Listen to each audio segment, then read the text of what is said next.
Ricky's eyes snapped open in terror as piercing alarms and flashing emergency lights assaulted his senses. The ex-soldier frantically clawed his way out of the cryopod, adrenaline flooding his system, muscles screaming in protest after centuries of disuse. He stumbled into the darkened chamber, barely recognizing the once pristine laboratory now choked with dust and decay. "Greetings, Cryo team," a disembodied voice echoed through the derelict facility. The A's tone was unsettlingly grave. "The date is March 15, 5002 AD. Approximately 500,000 years have passed since you entered cryogenic suspension." Ricky's legs nearly gave out as the words sank in. 500,000 years. The world he knew, everyone he ever loved, was long gone. A horrified gasp escaped the teenager beside him, while a convict punched a crumbling wall in futile rage. They were lost in time, ancient relics from a forgotten era. The AI continued, an undercurrent of what almost sounded like pity in its artificial voice. "I'm afraid there's more. Humanity is believed to have disappeared roughly 3,000 years after your experiment began. Cause unknown. You five may very well be the last living humans in the universe." Fenris, the alien commander, growled with a guttural rasp. "I should erase you primitives here and now, but the competition demands you be given a chance, pitiful as it may be." Ricky met the alien's glare unflinchingly, his heart hardened with defiance. "We'll take that chance. Humanity doesn't go down without a fight." Dr. Novak studied the brackets intently, her brow furrowed in concentration as she analyzed their potential opponents with the keen eye of a biologist. Zane and Kai huddled close to Ricky, the hacker's fingers twitching nervously while the teenager struggled to maintain a brave face. With that, the commander stalked out, leaving the survivors alone with their mounting dread and the flickering tournament display casting ominous shadows against the metallic walls. As the door slid shut behind Fenris, Ricky turned to his shell-shocked companions, a fierce grit burning in his eyes. 5 days to train, to push ourselves beyond any limits we thought we had. We're going to show these aliens what humanity is made of." Dr. Novak nodded grimly, already running mental calculations on the psionic abilities stirring within them. "We'll need to master these new powers fast if we hope to stand a chance." Maya cracked her knuckles, a mirthless smile tugging at her lips. "Then let's get to work. Time to remind the universe why we're the most adaptable species there is." Zane placed a comforting hand on the boy's shoulder, his usual cocky demeanor replaced with sullen purpose. "For humanity," he affirmed. With renewed purpose, the last survivors of Earth began their training, each driven by the knowledge that failure was not an option. They would fight with every ounce of human ingenuity, every scrap of strength and skill they possessed. In the face of impossible odds, they would stand together, united, and show the galaxy the indomitable spirit of their species. The first challenge. Zane let out a low whistle as the transport docked with a towering pyramidal structure at the heart of the city. "Looks like our hosts went all out for the competition. Guess they really want to put on a show." Maya shot him a sharp look. "This isn't a game, Zane. We're fighting for the fate of our entire species here." The hacker held up his hands in mock surrender. "Hey, just trying to lighten the mood. Trust me, I know exactly what's at stake." A phalanx of armored Packlet guards awaited them in the docking bay, their reptilian faces impassive beneath their helmets. Fenris emerged from their ranks, his cold eyes glittering with malice. "Welcome to Zephyrus Prime, humans," he rasped. "I hope you enjoy your stay. It may well be your last." The Packlet's lip curled in a sneer. "We shall see." He gestured for the humans to follow. "The Galactic Council awaits your presence."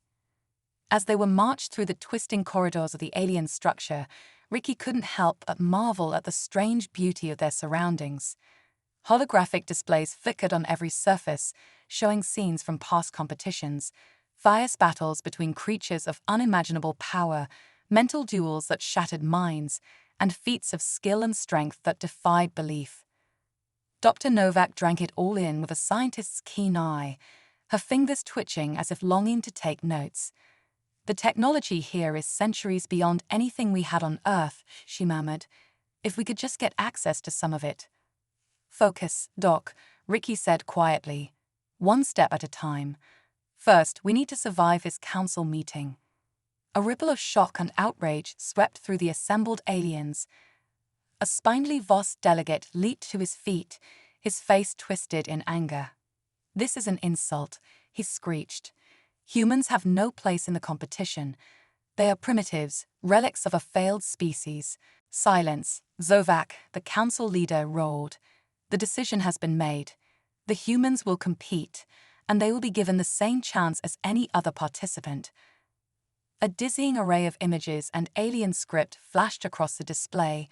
Ricky struggled to make sense of it all. Glimpses of strange environments, fearsome creatures, and incomprehensible technology. As the council continued to debate and argue, a flicker of movement caught Ricky's eye. He turned to see a cloaked figure watching from the shadows at the edge of the chamber. The being's face was hidden, but Ricky could feel the intensity of its gaze even from a distance. Dr. Novak followed his gaze, her eyes widening.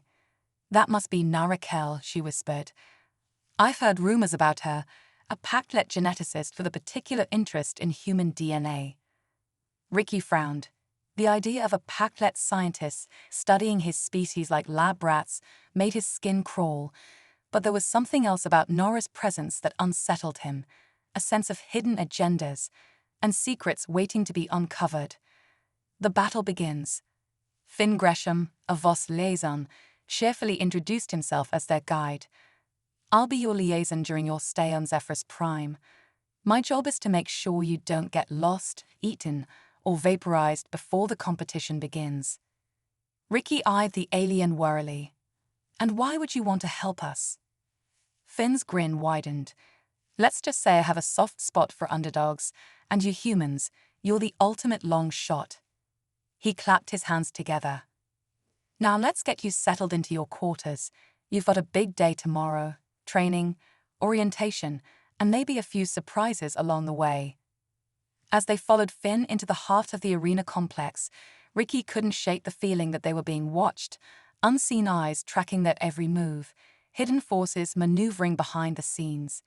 But for now, all they could do was focus on the challenges ahead, to push themselves beyond human limits, master their emerging powers, and forge the bonds that would carry them through the trials to come.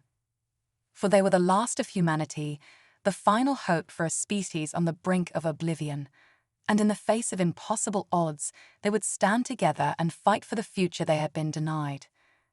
Dr. Novak nodded, her eyes darting from alien to alien with barely concealed fascination. "I count at least 30 distinct species. The biodiversity here is staggering." Zane elbowed her gently. "Maybe save the science lecture for later, Doc. We've got bigger fish to fry." A hush fell over the arena as a massive figure emerged from the opposite entrance. Koraz the Unbreakable, the Packlet champion, strode onto the floor, his scaled hide rippled with corded muscle and his eyes blazed with contempt as he regarded the humans.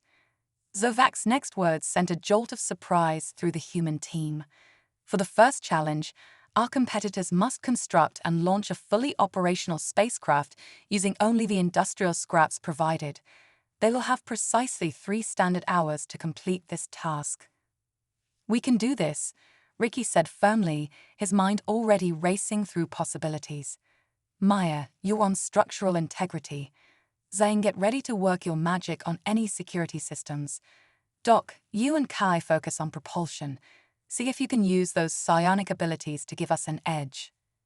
As the starting klaxon blared, the humans sprang into action. They sprinted towards the mountain of twisted metal and discarded components that had appeared in the center of the arena. Maya's enhanced strength proved invaluable as she effortlessly lifted and shaped massive hull plates. Zane's fingers flew across salvaged control panels, coaxing life into dormant systems. Dr. Novak and Kai stood with their eyes closed, brows furrowed in concentration as they manipulated energy fields around the crude engine assembly. Ricky darted between his teammates, coordinating their efforts and making split-second decisions on design and resource allocation. Sweat poured down his face as the clock ticked relentlessly onward. 2 minutes remaining. Finn shouted from the sidelines, his green eyes glittering with excitement. With a final burst of effort, the humans sealed the last hatch and powered up the jury-rigged systems. The misshapen craft shuddered ominously but held together. Now or never, Ricky growled, slamming his hand down on the launch controls. For a moment, it seemed they had done it. The engine roared to life, and the ship lurched forward. But just as quickly, alarms blared, and the ship's systems began to fail one by one. The ground rumbled as a shockwave tore through the arena, sending debris flying. The crowd gasped as the human's ship was flung into the air, spinning out of control. Time seemed to slow as Ricky watched helplessly, his heart sinking as the ship careened towards the arena wall. But then, against all odds, Kai's voice rang out in their minds. A desperate, wordless cry of determination. The ship's trajectory shifted ever so slightly, just enough to avoid a catastrophic crash. It skidded to a halt, battered but intact. Cheers erupted from the human spectators, and even some of the aliens in the crowd seemed impressed by their resourcefulness and sheer willpower. The humans had survived the first challenge, but they knew the worst was yet to come. A deadly encounter. In the aftermath of their narrow victory, the human team returned to their quarters, physically and mentally exhausted. They had barely begun to catch their breath when a chime sounded, and the door slid open to reveal Narakel, the enigmatic Paplet geneticist who had been watching them from the shadows. Her gaze swept over the team, lingering on each of them in turn. You performed well today, humans. But there is much you still do not understand about this competition and the forces at play. Ricky met her gaze evenly, his jaw set with determination. Then enlighten us. Nora's lips curved into a faint smile. Perhaps I will in time. But first, there is something I must show you. The final showdown. As the team stepped into the shadows, Narakel raised her hand, and the wall behind her shimmered, revealing a hidden passage. Follow me, she instructed, her voice a mix of authority and mystery. The passage led them deep into the heart of the arena complex, far from the prying eyes of the other competitors. Nora's presence was both unnerving and reassuring, an enigmatic guide who seemed to have her own agenda. Finally, they emerged into a vast chamber, its walls adorned with ancient symbols and carvings. At the center stood a massive crystalline structure, pulsing with an eerie, otherworldly light. Nora gestured to the crystal. This is the heart of Zephyrus, the source of the psionic energy that powers the arena and much of the technology you have encountered. It is also the key to your survival in the upcoming challenges. Dr. Novak's eyes widened with fascination. This energy source, it's unlike anything I've ever seen. It's almost as if it's alive. Nora nodded. In a sense it is. The heart is a living entity, ancient and powerful. It resonates with the psychic energies of those who come into contact with it, amplifying their abilities. But it is also dangerous. Too much exposure can drive a person mad or worse. Ricky frowned. So why bring us here? What's the catch? Nora's expression turned serious. The heart can give you the edge you need to survive the final challenges, but only if you learn to harness its power. This will be your final test, a test of your will, your strength, and your humanity. Maya stepped forward, her eyes blazing with determination. We've come this far. We won't back down now. Nora inclined her head. Very well. But be warned, the heart will test you in ways you cannot imagine. If you falter, it will consume you. One by one, the team approached the heart, their minds steeling for what was to come. As they placed their hands on the crystalline surface, a surge of energy coursed through them, filling them with a power that was both exhilarating and terrifying. The final showdown was upon them, and they would need every ounce of their newfound abilities to face the horrors that awaited them in the arena. The heart of Zephyrus. The arena was a storm of chaos and destruction as the final challenge began. Ricky and his team were thrust into a gauntlet of death traps, monstrous creatures, and rival competitors, each more deadly than the last. The heart of Zephyrus pulsed within them, amplifying their abilities to superhuman levels, but also threatening to overwhelm their minds with its raw power. Maya's strength had grown to titanic levels. She ripped through obstacles and enemies alike with ease, her every move calculated with military precision. Zane's reflexes and agility were unmatched, his body moving with the speed and grace of a predator. Dr. Novak's intellect had reached new heights, allowing her to solve complex puzzles and analyze their opponent's weaknesses in an instant. Kai's psionic powers had matured, giving him the ability to manipulate the environment and even control the minds of weaker beings. Ricky led them with unyielding resolve, his strategic mind guiding them through the chaos. The team moved as one, their bond forged through fire and hardship, their trust in each other absolute. The final challenge was a brutal test of their abilities, a series of escalating battles against the deadliest creatures in the galaxy, each more formidable than the last. The arena was filled with the deafening roars of alien beasts and the clash of weapons, as the remaining competitors fought for survival. But Ricky and his team had something the others did not: a unity of purpose, a determination to survive not just for themselves, but for the legacy of humanity. They fought with a ferocity that left even the most hardened competitors in awe. As the final beast fell, the arena fell silent. The survivors stood battered and bloodied, but victorious. The heart of Zephyrus glowed brightly within them, its energy pulsing in time with their beating hearts. But their victory was short-lived. As the dust settled, the walls of the arena began to tremble, the ground beneath them shaking violently. The heart of Zephyrus had been pushed to its limits, and the ancient structure was collapsing under the strain. "We have to get out of here," Ricky shouted, his voice barely audible over the roar of crumbling stone and metal. Nara Kell appeared beside them, her face calm despite the chaos around them. "Follow me. There's a way out." The team sprinted after her, their bodies fueled by the last reserves of the heart's energy. They dodged falling debris and leaped over gaping chasms as the arena crumbled around them. Finally, they burst through a set of massive doors, emerging into the open air of Zephyrus Prime. The arena behind them collapsed in a cloud of dust and smoke, the heart of Zephyrus buried beneath the rubble. But they were alive. They had survived the tournament and, in doing so, had proven the resilience and strength of humanity. As they stood on the edge of the shattered arena, looking out at the alien city before them, they knew that their journey was far from over. A new beginning. The survivors were greeted with a hero's welcome.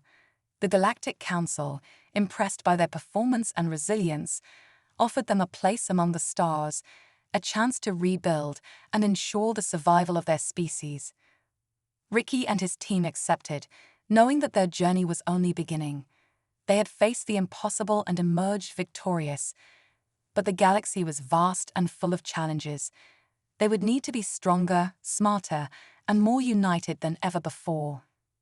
As they boarded the ship that would take them to their new home, they looked back at the ruins of the arena, the heart of Zephyrus, still pulsing faintly beneath the rubble.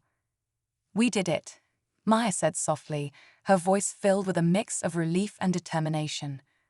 Ricky nodded, his eyes fixed on the stars ahead. "Yeah, but this is just the beginning." The ship's engines roared to life, and they were off, leaving behind the planet that had tested them beyond their limits. But they were not the same people who had entered the arena. They had been forged into something greater, something that would carry the legacy of humanity into the future. As the stars stretched out before them, the survivors of Earth knew that they were ready for whatever challenges lay ahead. They were the last of humanity, but they would ensure that they were not the last.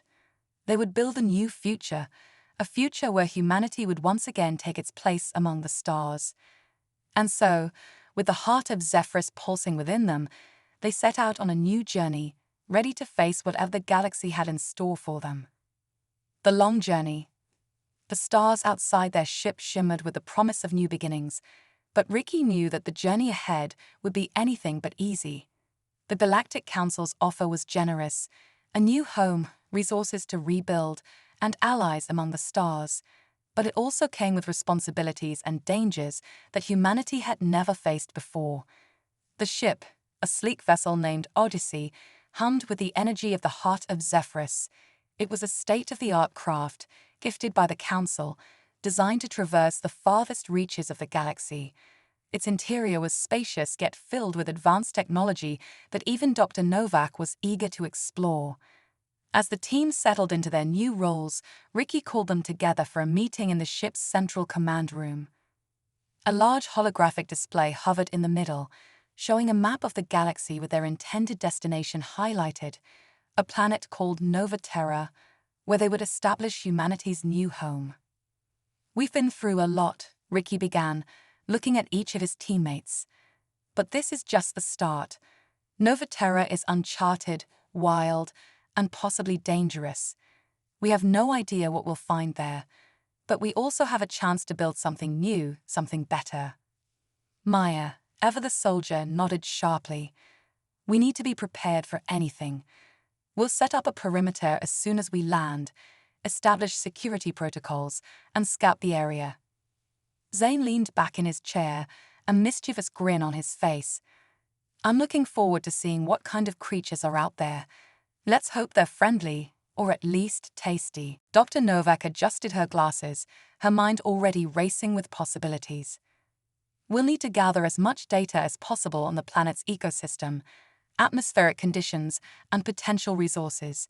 If we're going to thrive, we need to understand our new environment inside and out."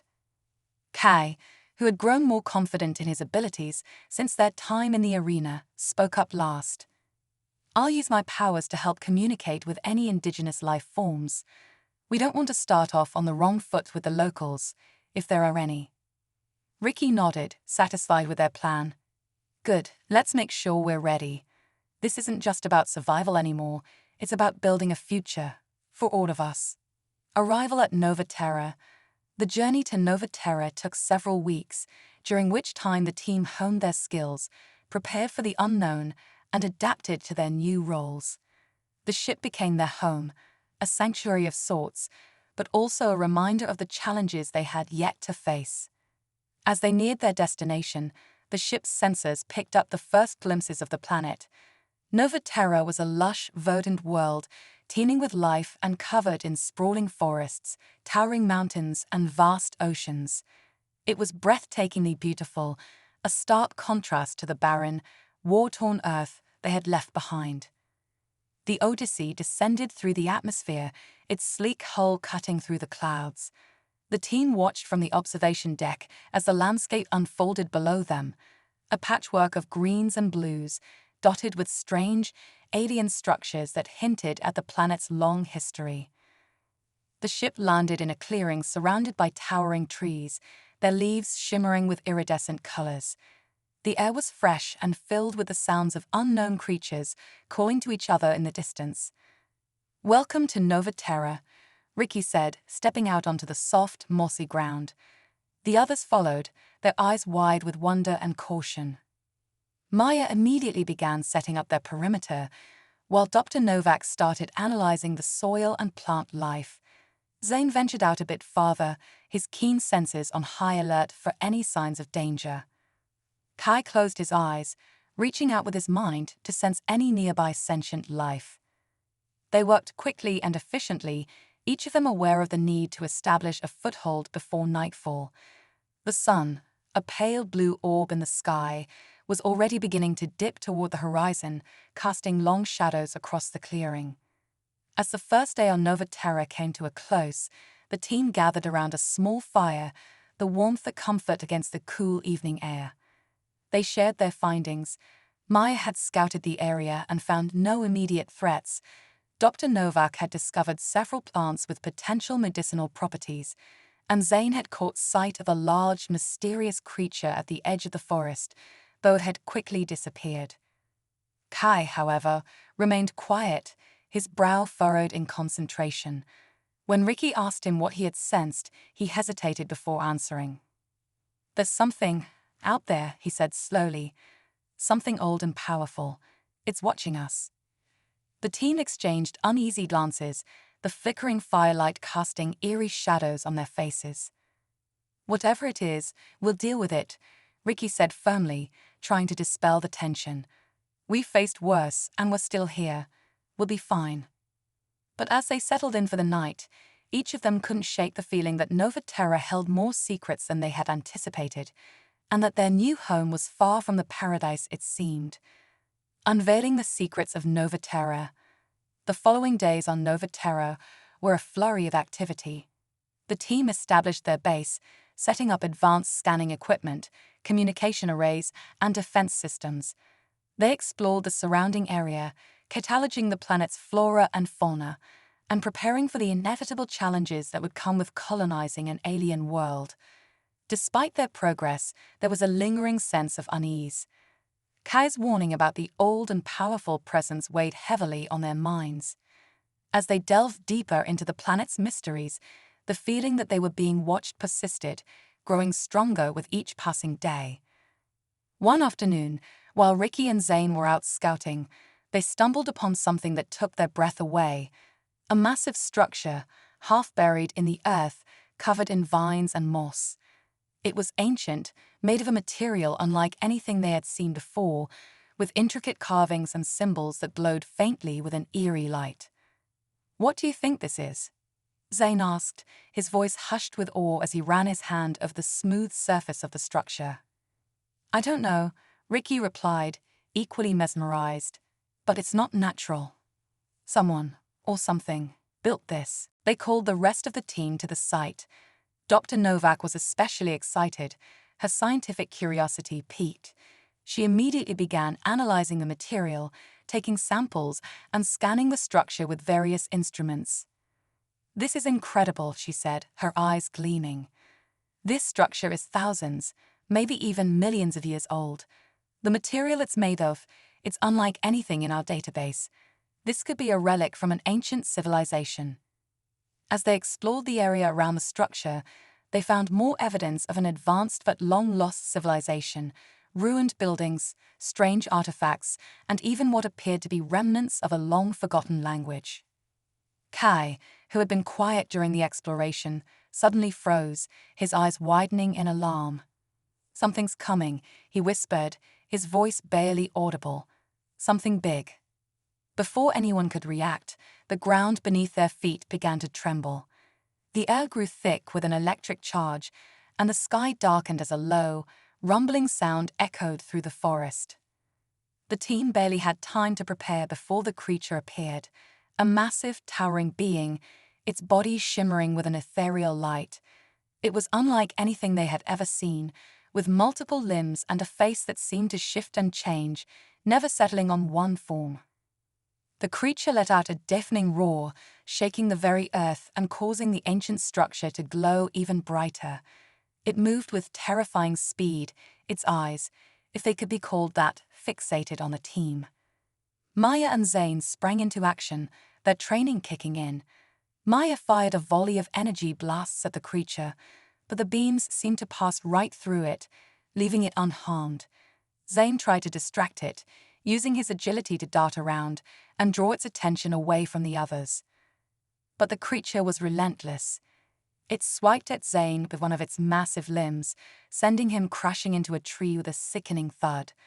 Maya barely managed to dodge a similar attack, her heart pounding with fear. Ricky, realizing that their weapons were useless, shouted at the others to retreat. "Fall back. We need to regroup." But as they turned to run, the creature let out another roar, and the ancient structure erupted in a blinding light. The ground beneath them cracked and split open, revealing a hidden chamber below. The team was thrown off their feet, tumbling into the darkness. The hidden chamber. They landed hard on the cold, stone floor of the hidden chamber, the air knocked out of their lungs. For a moment, there was only silence and darkness, broken by the occasional groan of pain as the team struggled to recover from the fall. Ricky was the first to find his bearings. He activated his suit's built-in lights, casting a beam across the chamber. The others followed suit, illuminating the space around them. The chamber was vast and cavernous, its walls lined with strange, glowing symbols and carvings. In the center of the room stood a massive, ornate pedestal, atop which rested a crystalline object that pulsed with an otherworldly energy. Dr. Novak, despite her injuries, was immediately drawn to the pedestal. This is incredible, she breathed, her eyes wide with wonder. This crystal, it's a power source, a relic from a civilization that built this place. Kai, still shaken from the encounter with the creature, approached the pedestal cautiously. As he got closer, the crystal began to glow brighter, its light bathing the entire chamber in a soft, ethereal glow. "I can feel it," he said, his voice trembling. "This is what was calling to me. This is the source of the presence I sensed." Ricky, still wary of the creature above, looked around the chamber for any signs of danger. "Whatever this thing is, it's powerful. We need to be careful. We don't know what kind of technology or traps this place might have." As they examined the crystal, they realized that it was connected to the ancient structure above by a network of energy conduits, all leading back to the pedestal. The entire chamber seemed to be some kind of control room or energy hub designed to harness the power of the crystal. Maya, who had been standing guard at the entrance, spoke up. "We need to figure out how to get out of here. That creature could still be up there, and we can't stay down here forever." Dr. Novak nodded, though her focus remained on the crystal. "I agree, but we also need to understand this place. This technology, this power source, it could be the key to unlocking the secrets of Nova Terra." As they debated their next move, the chamber suddenly began to shake. The crystal's glow intensified, and the symbols on the walls started to pulse in rhythm with it. The air grew thick with energy, and a low hum filled the room. "We need to get out of here now," Ricky shouted, his instincts telling him that whatever was happening, it wasn't good.